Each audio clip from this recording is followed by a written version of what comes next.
जनप्रतिनिधि के रूप में सेवा करते हुए भी अपनी गाड़ी कमाई में से 4 करोड़ रुपए से अधिक धनराशि खर्च करके हमारे नौजवानों का भविष्य नशे से सुरक्षित रखने के लिए जो आज शिलान्यास कार्यक्रम किया गया है नशा मुक्ति केंद्र का, इसके लिए मैं इनको धन्यवाद देता हूं। आप सब लोगों को बधाई देता हूं, शुभकामनाएं देना चाहता हूं कि जल्दी से जल्दी वो नशा मुक्ति हॉस्पिटल बने और हमारे आने वाली पीढ़ी का भविष्य सुरक्षित बना रहे।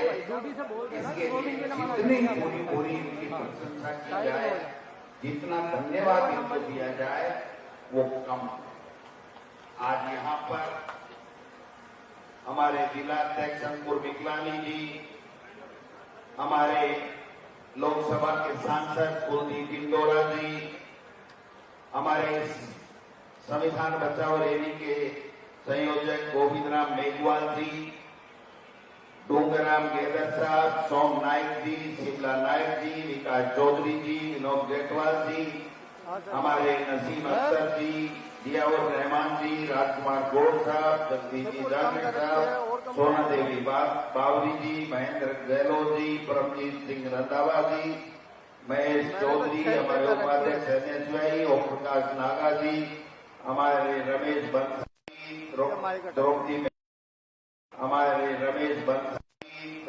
द्रौपदी मेघवाल जी, मनीष मक्कासर जी, हेतराम जाखड़ जी, रामनिवास पूतना जी और तमाम मेरे दोनों ब्लॉक अध्यक्षगण, जिला कांग्रेस कमेटी के कार्यकारी अध्यक्ष, कार्यकारिणी, हमारे जितने भी प्रधान, जितने भी नगर पालिका के चेयरमैन, पार्षद, जिला पार्षद, हमारे ब्लॉक और कांग्रेस कमेटी, जिला कांग्रेस कमेटी के तमाम पदाधिकारीगण, इन सब को साथ लेते हुए और विशेष रूप से जो इस पंडाल से बाहर गर्मी के अंदर भी बैठ करके आपकी और हमारी बात को सुन रहे हैं, उन सबको मेरी ओर से बहुत बहुत धन्यवाद कि आप सब लोग आए और इस कार्यक्रम को सफल बनाए। आज बहुत ही शुभ दिन है कि एक नशा मुक्ति केंद्र का शिलान्यास हमारी माता जी स्वर्गीय गुरमीत सिंह जी कुन्नर साहब जी की धर्मपत्नी के हाथों से हुआ। हम सब मौजूद रहे, हमें एक मौका, भाई रूपेंद्र कुन्नर जो हमारे एमएलए साथी हैं, इन्होंने मौका दिया है। मेरे पास शब्द नहीं है कि इनका किन शब्दों के अंदर मैं धन्यवाद ज्ञापित करूं। मैं वो सौभाग्यशाली व्यक्ति हूं जिन्होंने 2008 से लेकर के लगातार चौथी बार राजस्थान के विधानसभा में जा रहा हूं। जब 2008 से 13 में मैं विधायक, भाग्यशाली व्यक्ति हूं जिन्होंने 2008 से लेकर के लगातार चौथी बार राजस्थान के राजस्थान की विधानसभा में जा रहा हूं। जब 2008 से 13 में मैं विधायक बना पहली बार, तो गुरमीत सिंह कुन्नर साहब आपके कृषि विपणन मंत्री थे राजस्थान के, और जब हम सुनते थे तो गर्व से हमारा सीना चौड़ा होता था कि राजस्थान में सबसे ईमानदार मंत्री सरदार गुरमीत सिंह कुन्नर है। ये एक ऐसा महकमा था जिसमें चवन्नियां चलती थी, लेकिन सरदार गुरमीत सिंह कुन्नर ने कभी चवन्नी के हाथ नहीं लगाया। घर के पैसे से खर्च कर करके और राजनीति में लोगों की सेवा की। मंत्री के रूप में उन्होंने पूरे प्रदेश में सेवा की। और जब हम पहली बार विधायक बने और जाकर के कहते थे कि साहब ये मंडी में समस्या है, ये किसानों की समस्या है, ठीक काम नहीं कर रहा है, ये अधिकारी ठीक काम कर रहा है, तो मैं आपको सही बता रहा हूं कि पहली बार का विधायक गोविंद डोटासरा का एक भी काम सरदार स्वर्गीय गुरमीत सिंह कुन्नर ने मना नहीं किया। तत्काल अपने अधिकारियों को निर्देश देते थे कि ये काम हो जाना चाहिए, ये नौजवान लड़का है, आगे बढ़ेगा, लोगों की समस्याओं को समाधान के लिए लेकर के आता है, ऐसे नेता हमारे बीच में नहीं रहे, लेकिन ऐसे नेता का मार्गदर्शन, उनका जो किए गए कार्य और उनके जो संस्कार आज इस कार्यक्रम में परिलक्षित हो रहे हैं, ये हम सब के लिए एक मार्गदर्शक के रूप में काम करते रहे। कोई कम बात नहीं है, नेता जेब नहीं रखता है। किसी का कन्यादान देना हो तो कार्यकर्ताओं की तरफ हाथ कर देता है, लेकिन अपनी गाड़ी कमाई में से 4 करोड़ रुपए के लग करके इस आपके इलाके की सेवा करना चाहते हैं, ये कोई छोटी बात नहीं होती है, मैं कहना चाहता हूं। आज इसके साथ साथ हमने रखा, पूरे प्रदेश में चल रहा है, जिलों में चल रहा है, प्रदेश में विधानसभा क्षेत्रों में चल रहा है, उसका कार्यक्रम भी करें। मेरे से पहले वक्ताओं ने बहुत कुछ कह दिया आपको। अब मैं उनमें से अगर एक भी बात रिपीट करूंगा तो आपके साथ अन्याय होगा। आप सुबह से यहां पर 10 बजे से पहले आकर के बैठे हैं, इसलिए मैं उन बातों को रिपीट नहीं करना चाहता हूं। मैं केवल चंद सवाल इस राजस्थान की गूंगी बैरी निकम्मी सरकार से पूछना चाहता हूं, जिसको संविधान तोड़ने में मजा आता है, जो संविधान को कुचलने का काम कर रही है, जो जनप्रतिनिधियों को किसी तरीके से अधिकारों से वंचित करने का काम कर रही है। आज ये एमपी बने 12 महीने से ज्यादा हो गए, 12 महीने हो गए। आज यहां पर जो 3 या 4 मेंबर जीते हुए हैं जिला परिषद के बीजेपी के, उनमें से बीजेपी की जिला प्रमुख कैसे बनी हुई है? ये कौन से संविधान में लिखा हुआ है कि कम बहुमत होने के बावजूद भी वहां पर बीजेपी शासन करेगी और जिला परिषद चलाएगी? ये कौन से संविधान में है? भजन लाल जी मुझे बता देना, अगर आपके पास कोई संविधान की कानून की किताब हो तो। कौन से संविधान में लिखा हुआ है कि 6 महीने बाद में भी आप चुनाव नहीं कराओगे, बार बार चुनाव टालने का काम करोगे? आज 12 महीने से ज्यादा हो गए, यहां का जिला परिषद का चुनाव नहीं करवाया जा रहा है। और वो इसलिए नहीं करवाया जा रहा है कि इनकी शिट्टी पिट्टी गुम होने वाली है। ये नकली जो जिला प्रमुख बना करके बैठा रखा है, इनकी कुर्सी जाने वाली है। इसीलिए तो हम कहते हैं कि संविधान को तोड़ने का काम कहते हैं। आज इन्होंने कितने कितने बड़े वादे किए थे हमसे। किसान को पानी मिलना चाहिए, क्या पानी मिल रहा है क्या? किसान को नशा मुक्ति के लिए हमारे इलाके में कोई काम होना चाहिए। 1 रुपए का काम हुआ हो तो आप बता दीजिए, कोई योजना हुई हो इनकी तो बता दीजिए। कुछ भी नहीं है। हेलीकॉप्टर से मुख्यमंत्री आते हैं, घूम के चले जाते, अरे साहब मैं आ गया, यहां तो पानी पानी कर दूंगा। तो बाबा जी तेरी जट्टा में पानी नहीं लगोगे, कहां से कर दोगे आप पानी? आपके तो आंखों में पानी नहीं है, आप किसान को पानी कहां से पिला दोगे ये बताओ आप तो। कोई करता है, कोई मंत्री, यहां का प्रभारी कौन है, कौन मंत्री प्रभारी है मुझे तो पता नहीं। पता है कभी पानी का लोटा 2 लोटा लीटर 2 लीटर पानी लेके आया? अंग्रेजी हिंदी बोल के चले जाएंगे, पानी का कोई लेना देना नहीं है। आज अगर गंगानगर हनुमानगढ़ को सबसे ज्यादा किसी की आवश्यकता है तो वो किसान को पानी की आवश्यकता है, पानी की आवश्यकता है। अगर पानी के बाद में अगर आपको कोई काम करने का कहे तो इस दूषित पानी से जो कैंसर हो रहा है उससे हमारी आने वाली पीढ़ी को बचाने की आवश्यकता है। अगर तीसरा कोई काम करने के लिए बोले तो ये नशा मुक्त हमारा देश, हमारा होना चाहिए। होना चाहिए कि नहीं होना चाहिए? आप आज क्या हो रहा है? 5 साल बाद में पंचायत राज के चुनाव होने चाहिए कि नहीं होने चाहिए? 5 साल हो गए, 6 साल हो गए, कोई चुनाव हो रहे हैं क्या? जिन ग्राम पंचायतों में 5 साल से ज्यादा हो गए, प्रशासक लगा दिए, नगर पालिकाओं में प्रशासक लगा दिए, कह रहे हैं 1 स्टेट 1 इलेक्शन। हुए कि है वो 1 स्टेट 1 इलेक्शन? बताओ तो श्री मुख्यमंत्री जी, क्या होता है? कोई कानून बना, कोई विधानसभा में चर्चा हुई, कोई बात हुई? कुछ भी नहीं। हम तो साथ कराएंगे। है 30 साल को तो भाई होगो और 25 साल की भाई होगी के सागे ब्याह कर श्याम। अब सागे किए ब्याह कर श्यो को 5 साल को गेप तो खत्म कर कौन से को एक ने बड्डो करो अरविंद दूसरे ने और बड्डो करो भी भाई ने 30 की करो तो वो भाई 40 को जैसी भी को क्या इलाज कर सो। एक साथ जब चुनाव हुए ही नहीं तो आप एक साथ चुनाव कहां से कराओगे ये बताओ तो सही। कौन सा फार्मूला आपके पास में।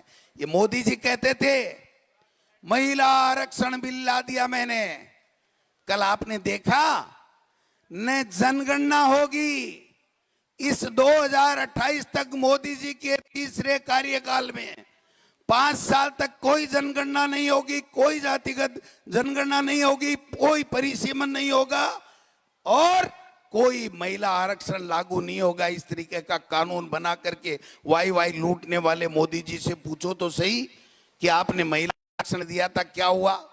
अरे आपने राजस्थान का सत्यानाश कर दिया मोदी जी। अब प्रदेश की जनता ये पूछने वाली है कि हमारा मुख्यमंत्री कौन है, आप बताओ तो सही। किसी ने चुनाव से पहले सपने में भी सोचा था क्या वोट देने से पहले इस प्रदेश में कि भजनलाल मुख्यमंत्री होगा। एक आदमी हाथ खड़ा कर दे कि मुझे पता। Here are 3 things you must know before moving to data science. 1. Data science is not all about coding. While coding is a part of it, data science has a lot more to do with data collection, cleaning, visualization, and analysis. 2. Data science has opportunities beyond big tech companies. You can get a variety of roles in small and big companies across industries. 3. There are many specialized job functions beyond data scientists like ML engineer, business analyst, deep learning engineer, AI research scientist, and many more. If you're interested in न नौजवान को पूछने वाला है न इस मात्र शक्ति को कोई पूछने वाला है। तमाशा बना के रख दिया इन्होंने। तो ये किरोड़ी लाल जी घूम रहे हैं आके। मैं पूछूं किरोड़ी लाल जी 1.5 साल हो गो 1.5 महीनों को नहीं होता ना मंत्री बनया।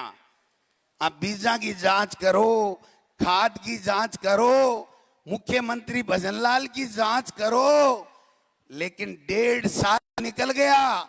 2 विधानसभा के सत्र पूरे के पूरे चले गए। किरोड़ी लाल जी विधानसभा में नहीं जाते हैं। और आज जब किसान को बीज की आवश्यकता है, जब किसान को खाद की आवश्यकता है, जब किसान को पानी की आवश्यकता है, तो यहां आकर के परखी लगा लगा के गोदामों में जा के देख रहे हैं ये तो नकली लगता है।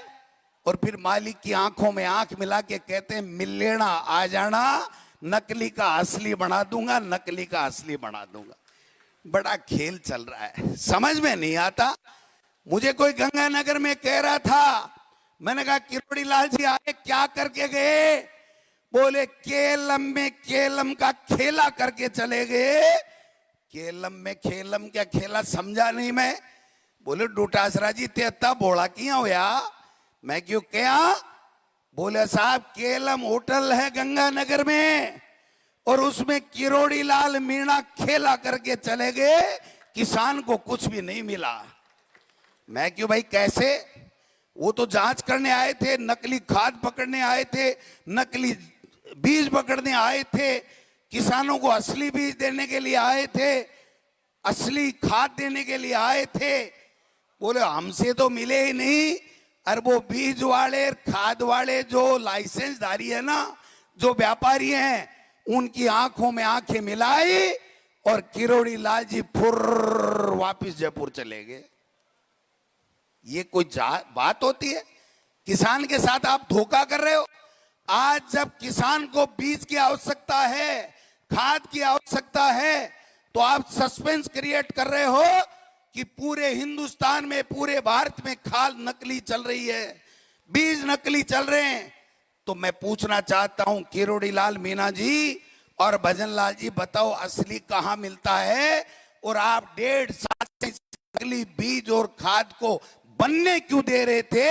ये जिम्मेदारी अशोक गहलोत, गोविंद डोटासरा और ये जो बैठे हैं हम लोगों की नहीं है, आप लोगों की है कि इन बेईमानों को पकड़ करके सलाखों में दो, लेकिन किसान को बीज और खाद सही मात्रा में, क्वालिटी की, असली समय के ऊपर और उचित रेट के ऊपर दिलवाओ कि नहीं दिलवाओ? बताओ। तमाशा बना दिया इन्होंने तो। कोई सुनने वाला नहीं, कोई बात करने वाला नहीं। मुख्यमंत्री जी सारे दिन समीक्षा बैठकों में लगे रहते हैं। देखी के थे समीक्षा बैठक मुख्यमंत्री जी की, बाकी ट्विटर पर उठार देख लो। मुख्यमंत्री जी तो देवे 3-3 घंटा भाषण, और आईएएस अधिकारी माथो पकड़ सिर भंड बनावे कि भाई जी क्यों पालो पड़गो, करा कहीं, अब जावा तो मरिया, न जावा तो मरिया। आधे अधिकारी तो नींद ले लेते हैं जब मुख्यमंत्री जी समीक्षा बैठक करते हैं। ये तमाशा चल रहा है साहब। और नड्डा जी आए, अरे वाह भाई नड्डा जी, आपको बहुत बहुत धन्यवाद। क्या पीस दिया आपने राजस्थान को, क्या जोरदार मुख्यमंत्री छाट करके गए हो। और अब आकर के कहते हैं कि भजनलाल को मुख्यमंत्री मत मानो, ये तो सिपाही है, हमारी आरएसएस और बीजेपी की विचारधारा को यहां पर सरकार चला रही है। मैं पूछना चाहता हूं, कौन सी विचारधारा है आपकी? यही विचारधारा है क्या कि एक पपेट को सरकार में बैठा दिया कि तेरे को काम नहीं करना है, तेरे को किसी की सुनवाई नहीं करनी है, अगर तेरे से कोई मिलने आ जाए तो 2-2 घंटे उसको जाने नहीं देना, बैठा के रखना है। ये सरकार बनाई थी आपने, ये सरकार इसलिए बनाई थी। अभी सही कह रहे थे एमपी साहब और एमएलए साहब कि भाई जी मुख्यमंत्री कन चलियो जाए ना, जना बात घाल जिया बैठावे, जिया बैठा ले, काम 1 टक्के को करे को नहीं, तो ते गया ही क्यों भी करने लिया बाने थाने ब्यूरो को नहीं हो गए कि मुख्यमंत्री जी के हाथ में कुछ है ही नहीं। मुख्यमंत्री जी के हाथ में कुछ भी नहीं है। या तो दिल्ली से पर्ची आती है वो काम होगा, और या आरएसएस के भारतीय भवन से पर्ची आती है वो काम होगा, और या भाई जी चांदी की मेखर खड़ी तमाशा देख। किसी अच्छे से ब्यूरोक्रेट जो लेन देन के सिस्टम में माहिर हो उसको पकड़ो और राजस्थान में काम कराओ। ये खेला चल रहा है। आप बताइए, अगर खाद और बीज नकली है, किरोड़ी लाल जी कैबिनेट मंत्री कह रहे हैं, तो इफको ऐसे कैसे लिख के दे सकता है कि साहब ये खाद और बीज सही है, और फिर उसका ट्वीट डिलीट क्यों कराया? और मुख्यमंत्री आज तक क्यों नहीं बोला? मुख्यमंत्री को बोलना चाहिए कि नहीं बोलना चाहिए, आप बताओ। उसको कहना चाहिए कि भाई हमारा मंत्री नकली को पकड़ रहा है और असली खाद और बीज किसान को समय के ऊपर मिलेगी। मैं जब रास्ते से कल आ रहा था तो मैंने उन किसानों की आंखों में आंसू देखे कि भाई साहब ये नकली से लूट रहे थे, असली का आता पता नहीं, लेकिन अब तो नकली का भी पता नहीं है कि कब किरोड़ी लाल जी इनको छोड़ेंगे और कब जाकर के दोबारा ये बाजार में खाद और बीज मिलेगा। बरसात का समय है, और बरसात के समय में जब किसान को बीज नहीं मिलता है तो उसके आंखों में आंसू आ जाते हैं कि मेरे बच्चे क्या करेंगे, मेरे बच्चों का पालन पोषण मैं कैसे करूंगा। इनको शर्म नहीं आई, 9 महीने तक वनवास झेलते रहे और आज आके कह रहे सब कुछ नकली बन रहा है। मैं इस मंच से कहना चाहता हूं, किरोड़ी लाल जी और भजन लाल जी, आपको जिम्मेदारी लेनी पड़ेगी कि आपके 1.5 साल के कार्यकाल में ये नकली गोरख धंधा खाद और बीज का करके किसानों को क्यों लूटते रहे, क्यों ठगते रहे, इसकी जिम्मेदारी आपको लेनी पड़ेगी। आप अशोक गहलोत जी को गाली निकाल करके, उनकी नीतियों की बुराई करके, आप राहुल जी की कटाक्ष करके, आप खड़गे जी की कटाक्ष करके, आप गांधी और राजीव गांधी और जवाहरलाल नेहरू को गालियां दे करके अपनी जिम्मेदारी से नहीं हट सकते हो, नहीं पीछे जा सकते हो। आपकी सरकार है, आपने कहा था कि हम हरियाणा के बराबर पेट्रोल कर देंगे। 10-11 रुपए आज भी हरियाणा और राजस्थान के अंदर है कि नहीं अंतर बताओ पेट्रोल के 1 लीटर में, है कि नहीं? तो फिर हुआ क्या? आपके वादे का क्या हुआ? आपकी बातों का क्या हुआ? कुछ भी नहीं। इसलिए दोस्तों मैं इतना ही निवेदन करना चाहता हूं, इनके पास में केवल ईडी, सीबीआई, इनकम टैक्स है, जिसके आधार पे डरा करके, धमका करके लोगों की जबान को बंद करना चाहते हैं। इनके पास में कुछ मीडिया के घराने हैं जिनके माध्यम से अपनी झूठी बातें फैला करके जनता को गुमराह करने का काम कर रहे हैं। इसलिए अब समय आ गया है, जैसे अंग्रेजों को भगाने के लिए कांग्रेस पार्टी के आह्वान के ऊपर, महात्मा गांधी के आह्वान के ऊपर, पंडित जवाहरलाल सरदार पटेल के आह्वान के ऊपर जनता उठ खड़ी हुई थी और अंग्रेजों को भागना पड़ा था। आज पुनः वो समय आ गया है, इन लोगों को भगाने के लिए कांग्रेस पार्टी के कार्यकर्ताओं को गांव गांव, ढाणी ढाणी में जाना पड़ेगा। मैं आप नेताओं से आग्रह करना चाहता हूं, पंचायती राज चुनाव आ रहे हैं, नगर निकाय के चुनाव आ रहे हैं, ईमानदारी के साथ में फैसला करना, भाई भतीजावाद मत करना, लोगों के सुख दुख में भागीदार बनो, गांव में जाकर के कहो कि तेरी समस्या क्या है।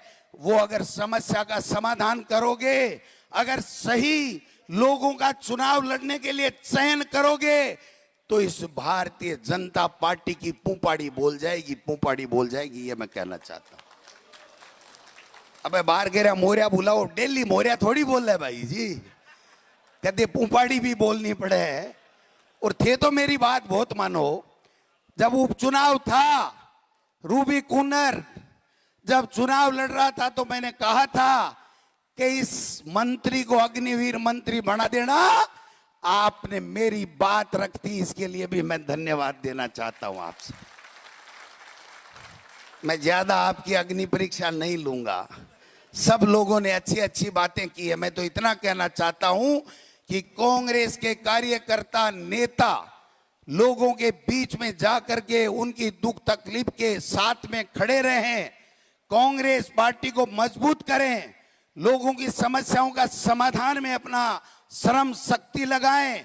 आने वाला समय कांग्रेस का है, भारतीय जनता पार्टी के पास में कहने के लिए कुछ भी नहीं है। अब मैं जगदीश जांगड़ जी को कहना चाहूंगा कि वो 2 मिनट में धन्यवाद भी देंगे और आपके लिए। भाई जगदीश जांगड़ जी, आप सब लोगों का बहुत बहुत धन्यवाद। आज के इस कार्यक्रम में उपस्थित राजस्थान प्रदेश कांग्रेस कमेटी के सम्मानित अध्यक्ष और प्रदेश के किसान